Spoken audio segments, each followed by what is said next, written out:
Assalamualaikum Kiai. Waalaikumsalam Mas Tasman. Ada apa Mas Tasman? Maaf Kiai. Mohon nasihatnya Kiai. Nasihat apa yang akan disampaikan kali ini Kiai? Baik, kali ini kita akan bahas tentang syariat lahir dan batin adalah puncak pencapaian. Sambil mendengarkan, jangan lupa zikir Allah di dalam hati. Baik Kiai. Syariat lahir dan batin adalah puncak pencapaian ketika di dalam daerah kewalian sufi mengalami fana dan jazbah, orang sufi melupakan dan membuang segala-galanya, kecuali Allah Subhanahu wa Ta'ala. Mereka tidak inginkan surga, dan tidak takutkan neraka. Dosa dan pahala sama saja bagi mereka. Mereka menafikan perbuatan diri mereka, dan menisbatkannya kepada perbuatan Tuhan. Mereka tidak beristighfar di atas kesalahan yang terjadi pada mereka. Bagi mereka, istighfar menunjukkan mereka mendakwa diri mereka memiliki kekuasaan untuk melakukan sesuatu. Sekalipun perbuatan itu adalah perbuatan dosa, mengaku diri berkuasa lebih berat daripada dosa itu sendiri. Bagi mereka segala daya dan upaya adalah milik Allah Subhanahu wa Ta'ala. Segala sesuatu adalah ciptaan dan perbuatan Allah Subhanahu wa Ta'ala. Allah Subhanahu wa Ta'ala menciptakan mereka, daya dan upaya mereka, kehendak mereka, perbuatan mereka dan segala-galanya. Oleh itu mereka menerima apa saja yang datang pada mereka dengan ridho. Mereka membuang ikhtiar memilih. Bagi mereka, cukuplah Allah Subhanahu wa Ta'ala saja yang mengadakan pilihan, dan mereka menerima pilihan Tuhan itu. Mereka menukarkan kehendak diri mereka kepada kehendak Tuhan.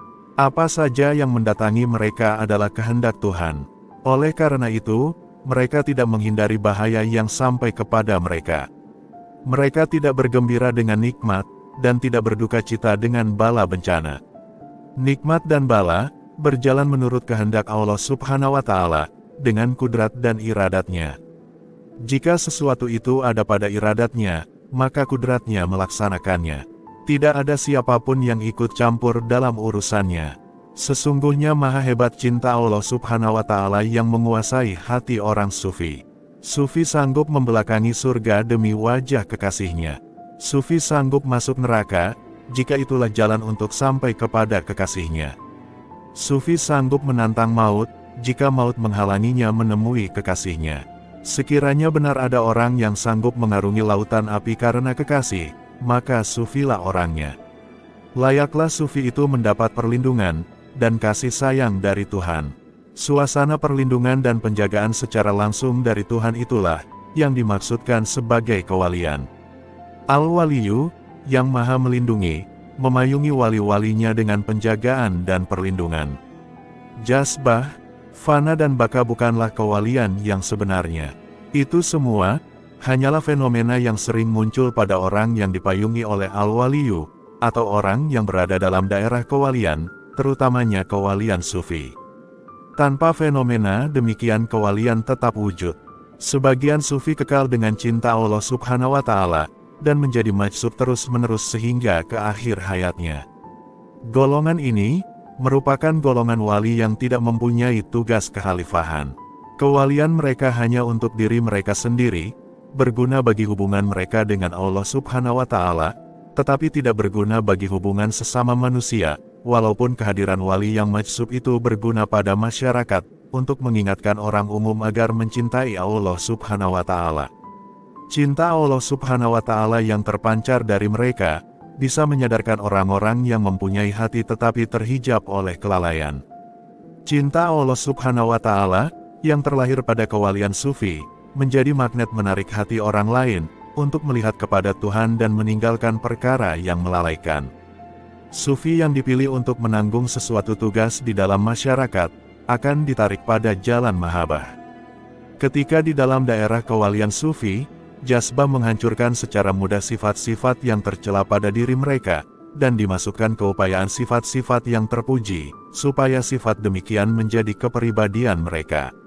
Mereka menjadi orang yang bersifat baik, bukan orang yang berusaha menjadi baik. Mereka menjadi ikhlas secara spontan, bukan yang berperang melawan riak untuk mempertahankan ikhlas. Apabila mereka keluar dari daerah kewalian sufi, dan dimasukkan ke dalam daerah kewalian cara kenabian. Mereka masuk dengan ada persediaan segala keupayaan yang baik, untuk menanggung bebas tugas yang akan diberikan kepada mereka kelak. Pada jalan mahabbah segala bakat dan keupayaan mereka, digilapkan bagi melengkapkan kewalian kepada derajat khalifah, yang layak memikul beban tugas khusus. Jalan mahabbah bermula selepas kefanaan, yaitu dari baka menuju pada kesadaran sepenuhnya, karena sebelum memperolehi semula kesadaran keinsanan, mereka tidak layak menjadi khalifah Allah, yang mengurusi hal ihwal orang umum. Apabila meninggalkan kefanaan, dan masuk pada kebakaan, dan kesadaran keinsanan sudah mula kembali, wali yang lebih matang itu, dapat melihat perbedaan di antara Tuhan dengan makhluk, baik dengan jahat dan benar dengan salah. Pada peringkat permulaan menyaksikan perbedaan wali itu, masih mempunyai sikap bertolak belakang dengan sesuatu yang salah dan tidak benar. Walaupun kesalahan diakui wujud, namun mereka tidak bertindak memperbaiki kesalahan tersebut. Pada peringkat ini mereka lebih banyak menyendiri dan enggan mencampuri urusan orang lain. Walaupun mereka sudah bisa melihat perbedaan di antara Tuhan dengan makhluk, namun mereka masih merasakan makhluk itu satu wajah, atau aspek ketuhanan atau hak Tuhan, bukan ciptaan yang terpisah sepenuhnya dari Tuhan. Jalan mahabbah adalah tol di antara jalan kesufian dengan jalan kenabian. Fana dan baka ada dalam daerah kewalian sufi. Peralihan dari baka pada kesadaran keinsanan, ada pada jalan mahabbah. Bila kesadaran keinsanan kembali sepenuhnya, sufi tadi masuk kepada jalan kenabian. Perjalanannya menjadi lengkap, dia sudah kembali kepada tempat bermulanya, dan bulatan perjalanan kerohaniannya bercantum, dan dia sudah boleh menanggung tugas kekhalifahan. Orang yang sampai kepada daerah khalifah ini, menjadi sesuai dengan Al-Quran dan As-Sunnah. Mereka menjadi salinan kepada sahabat-sahabat Rasulullah Shallallahu Alaihi Wasallam. Pada peringkat akhir ini, mereka sudah berupaya membuat perbedaan sepenuhnya. Pegangan mereka juga berubah. Tuhan adalah Tuhan, dan hamba adalah hamba. Baik adalah baik, dan jahat adalah jahat. Benar adalah benar, dan salah adalah salah. Tidak ada bertolak belakang lagi. Batasannya sangat jelas. Sufi itu pun bertaubat dari pegangannya yang dulu. Kini mereka rindukan akhirat, inginkan surga dan takutkan neraka. Wali yang menyempurnakan perjalanannya, dan sampai kepada daerah kekhalifahannya, bertanggung jawab membersihkan jalan menuju Allah Subhanahu wa Ta'ala, dari pencemaran dan kesamaran. Yang benar adalah jelas, dan jalan pada kebenaran juga jelas. Yang salah adalah jelas, dan jelas kepada kesalahan juga jelas. Wali yang bertaraf khalifah, mampu menguraikan ucapan-ucapan ganjil, yang muncul dalam daerah kewalian sufi. Nabi adalah, umpama titik awal, yang tampaknya, tidak mungkin dilukiskan huruf. Wali-wali sufi adalah, titik-titik yang membentuk garis lengkung. Titik Nabi dan titik-titik wali sufi, membentuk huruf nun. Walaupun garis lengkung itu panjang, tetapi ia tidak bercantum dengan titik awal. Oleh itu terdapat perbedaan di antara garis lengkung dengan titik awal. Wali pada jalan kenabian yaitu khalifah kerohanian adalah pencantum garis lengkung kewalian sufi dengan titik awal kenabian. Khalifah memahami suasana kewalian sufi, dan mampu membawa mereka kepada jalan kenabian. Khalifah menjadi penterjemah perkataan wali, dan penegak perkataan Nabi. Kekusutan pada jalan kewalian sufi diuraikan oleh khalifah. Kebenaran pada jalan kenabian diperjuangkan oleh khalifah. Dari masa ke masa, Tuhan menzahirkan khalifahnya, untuk memperjuangkan jalan kenabian, dan melindungi wali-wali yang tenggelam dalam jazbah, fana dan baka. Kebenaran sejati, seperti yang ditemui oleh para khalifah, berada dalam syariat yang lengkap, yang menggabungkan syariat lahir dengan syariat batin. Orang yang memasuki jalan sufi, sangat mementingkan syariat batin, hingga biasa terjadi ada di kalangan mereka, yang tidak mengamalkan sebagian besar syariat lahir, terutamanya yang melibatkan hubungan sesama manusia. Mereka yang tidak memasuki jalan sufi pula, mementingkan syariat lahir, hingga kebanyakan penilaian dibuat berdasarkan perbuatan lahir, dan mengabaikan amalan hati. Khalifah Allah mengetahui bahwa, kebenaran terletak pada paduan kedua syariat tersebut. Syariat lahir adalah peraturan agama, seperti yang dibicarakan oleh ilmu fikah. Syariat batin adalah amalan hati, seperti yang dibicarakan oleh ilmu tasawuf. Keislaman seseorang dikenal melalui syariat lahir. Syariat lahir yang membedakan orang Islam dengan orang kafir. Rasulullah Shallallahu Alaihi Wasallam menolak permintaan kaum Thaqif yang mau dikecualikan dari sholat 5 waktu. Khalifah Abu Bakar As-Siddiq memerangi kabilah yang enggan mengeluarkan zakat. Rasulullah Shallallahu Alaihi Wasallam dan para sahabat baginda Shallallahu Alaihi Wasallam bertindak tegas terhadap orang yang menolak syariat lahir, dan mereka sangat waspada terhadap orang diketahui meninggalkan syariat batin. Orang yang menolak syariat lahir karena ingkar adalah kufur. Orang yang membuang syariat batin adalah munafik. Syariat lahir berhubung dengan amalan Islam, syariat batin berhubungan dengan amalan hati yaitu iman. Al-Quran menggabungkan iman dengan Islam, amal salih. Dan berikan kabar gembira kepada orang-orang yang beriman dan beramal saleh. Ayat 25, Surah Al-Baqarah. Al-Quran juga menggesa supaya berlaku keras menghadapi kekufuran dan kemunafikan. Wahai Nabi, berjihadlah menentang orang-orang kafir, dan orang-orang munafik, serta bertindak keras terhadap mereka. Dan sebenarnya tempat mereka ialah neraka jahanam, dan itulah seburuk-buruk tempat kembali. Ayat 9, Surah At-Tahrim. Ketaatan kepada syariat lahir dan syariat batin diperlukan, bagi mengelakkan dari terjatuh ke dalam kekufuran dan kemunafikan. Tidak seharusnya dipisahkan kedua-dua aspek syariat itu. Latihan kesufian haruslah ditujukan ke arah memudahkan seseorang melakukan seperti yang diajarkan oleh syariat. Tujuan utama latihan kesufian adalah untuk melahirkan keikhlasan secara spontan. 3 bagian penting di dalam syariat adalah iman, amal dan niat yang ikhlas. Tarekat kesufian sangat berkesan di dalam memupuk keikhlasan. Ketika melalui peringkat fana, sifat-sifat buruk rontok tertanggal, dan sifat ikhlas menjadi ganti. Setelah keluar dari kefanaan, sifat ikhlas itu menjadi kepribadian. Orang sufi tidak perlu lagi membentuk keikhlasan dalam beramal, karena ikhlas sudah menjadi spontan pada setiap amalannya. Apabila ikhlas sudah menjadi kepribadian seseorang, barulah dia mencapai ridho. Ikhlas dan ridho tidak berpisah. Orang yang ikhlas dalam amalnya, dan ridho dengan hukum serta peraturan Tuhan itulah, yang memperoleh keridhoan Allah Subhanahu wa Ta'ala, yang merupakan karunia Allah Subhanahu wa Ta'ala yang paling baik di dunia dan di akhirat. Orang yang tidak menjalani tarekat sufi, mendapati sukar untuk mempertahankan keikhlasan. Rangsangan yang mau merusak keikhlasan itu selalu saja mendatanginya. Rasa ujub dan riak selalu masuk ke dalam hatinya untuk menghalau ikhlas keluar. Dia mesti memelihara hatinya, agar musuh-musuh ikhlas itu tidak dapat masuk ke kerajaan hatinya. Perjuangan dalam jiwa itu sering menimbulkan kegelisahan, dan suasana jiwa yang tenang sukar diperoleh, karena selalu terjadi perang di dalam tubuhnya, dan ikhlas yang muncul dari paksaan bersifat tidak kekal.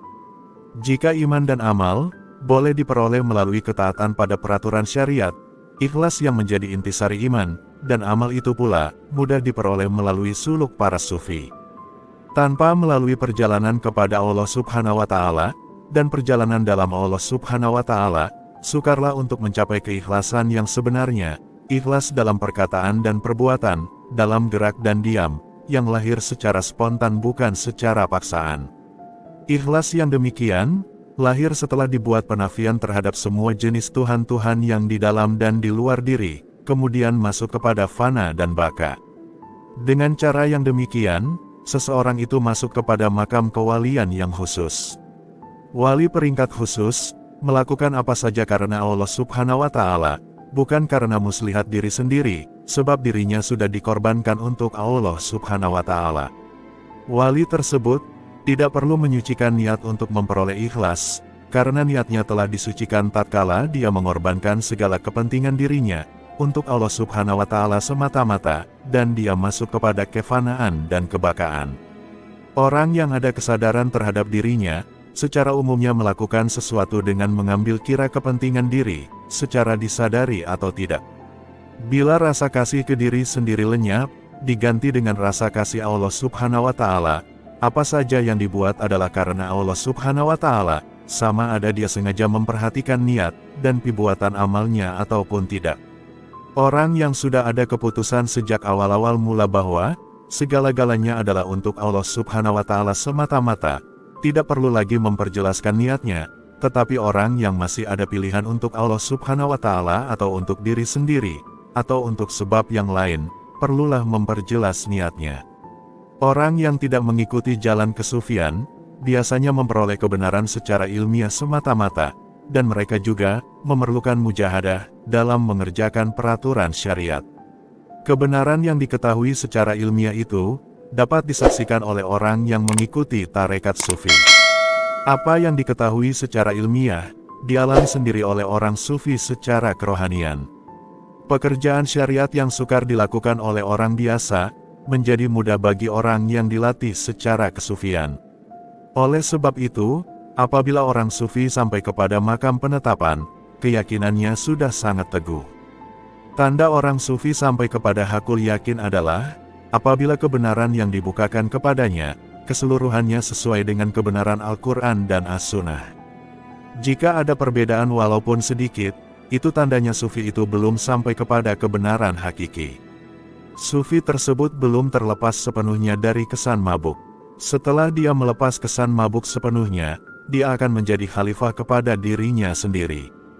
Dia mampu mengurusi hal ihwal dirinya, dan menguasai penuh terminal perhentiannya.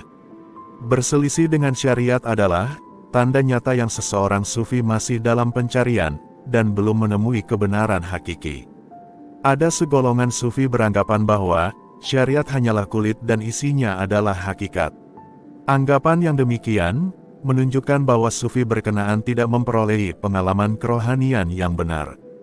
Sufi yang masuk kepada pengalaman kerohanian yang benar, tidak pernah mengeluarkan kenyataan yang demikian. Sufi yang benar tidak membedakan syariat dengan hakikat.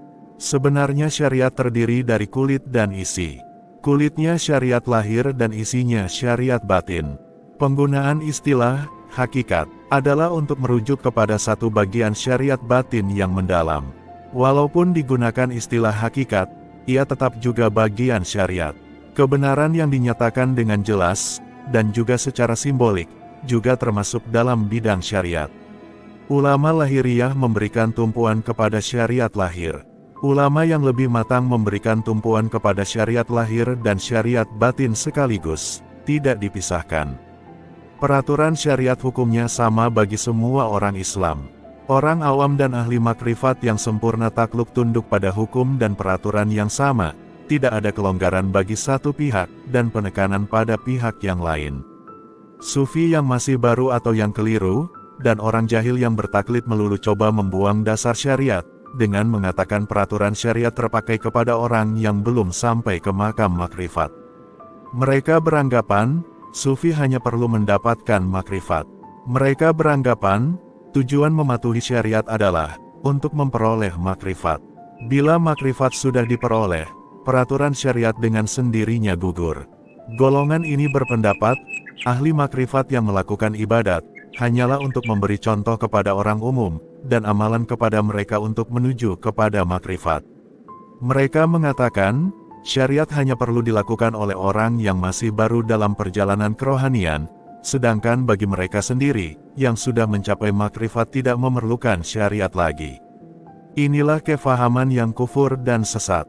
Ada pula golongan sufi yang hanya mementingkan hakikat, tetapi hakikat yang mereka maksudkan, bukanlah syariat batin atau hakikat kepada syariat. Mereka mempunyai definisi sendiri mengenai hakikat dan syariat. Bagi mereka syariat hanyalah kulit semata-mata tanpa isi, tubuh tanpa nyawa. Isi atau nyawa, tidak bergantung kepada kulit atau tubuh. Mereka maksudkan, hakikat tidak bergantung kepada syariat. Sufi jenis ini adalah orang yang telah mengorbankan segala-galanya, karena cinta mereka kepada Allah Subhanahu wa Ta'ala. Keasyikan dan mabuk yang menguasai mereka, menyebabkan mereka memasuki suasana pengalaman kerohanian, yang diistilahkan sebagai peringkat bayang, sehingga timbul fahaman yang berbeda dari syariat. Namun sebagai orang yang mencintai Allah Subhanahu wa Ta'ala, mereka muliakan syariat yang diturunkan olehnya. Golongan inilah Yang berhak dimaafkan bukan dikutuk, tetapi fahaman mereka tidak boleh diikuti dan dipegang. Perkataan mereka yang menyalahi syariat, hendaklah dianggap sebagai ucapan lata orang yang di dalam mabuk. Sufi golongan ketiga, memahamkan syariat sebagai gabungan kulit dan isi, tubuh dan nyawa. Mereka berpendapat, memegang syariat lahir tanpa mencapai syariat batin adalah kurang bermakna, sementara mengambil syariat batin dengan membuang lahirnya adalah tidak sempurna.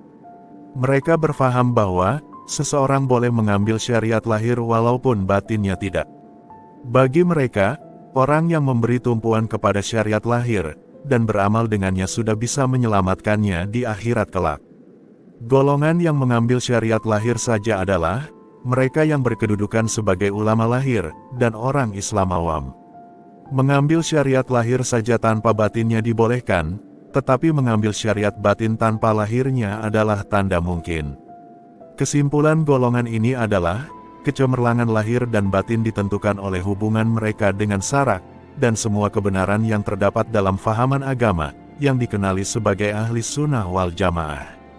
1000 pembukaan dan penyaksian dalam alam kebatinan, tidak dapat menandingi fahaman agama yaitu, Tuhan tidak menyamai sesuatu apapun. Golongan tersebut tidak cenderung dengan pengalaman kerohanian yang berselisih dengan kebenaran syariat walaupun sedikit. Bagi mereka pembukaan demikian, hanyalah ujian yang menyeret mereka ke tempat azab secara perlahan-lahan. Mereka adalah golongan yang mendapat petunjuk dari Tuhan dan paling layak diikuti. Mereka sebenarnya adalah ulama yang berjaya, diberi bimbingan dan petunjuk yang benar oleh Tuhan. Tuhan membantu mereka menyatakan kebenaran syariat, dan Tuhan memberi mereka ganjaran, karena mendukung peraturan syariat. Sufi golongan ketiga, berbeda dengan golongan yang hanya mementingkan batin, dan tidak sedikit pun mematuhi peraturan syariat.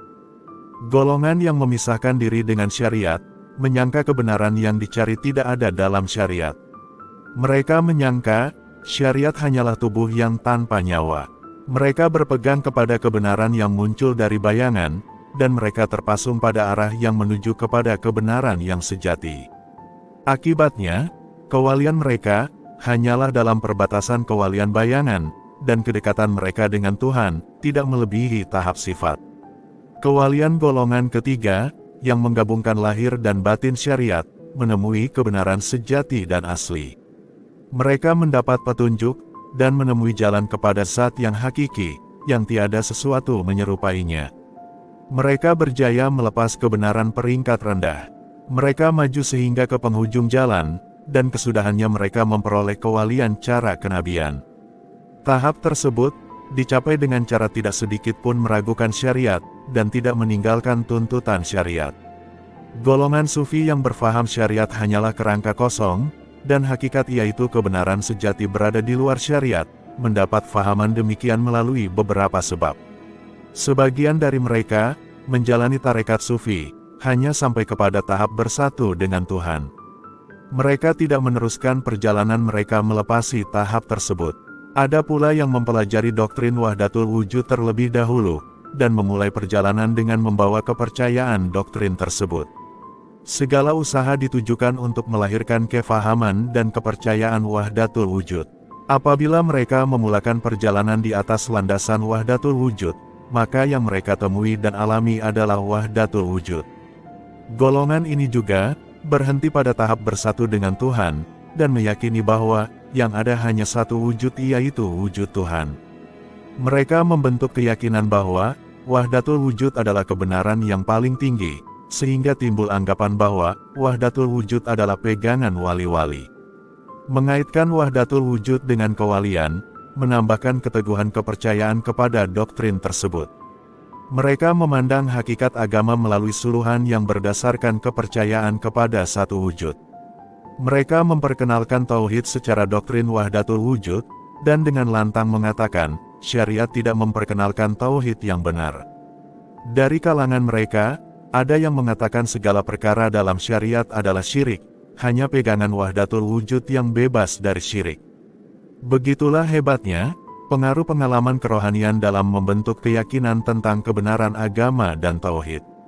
Selain sebab-sebab di atas, sikap dan pandangan pribadi seseorang sufi itu sendiri, memisahkan syariat dari hakikat.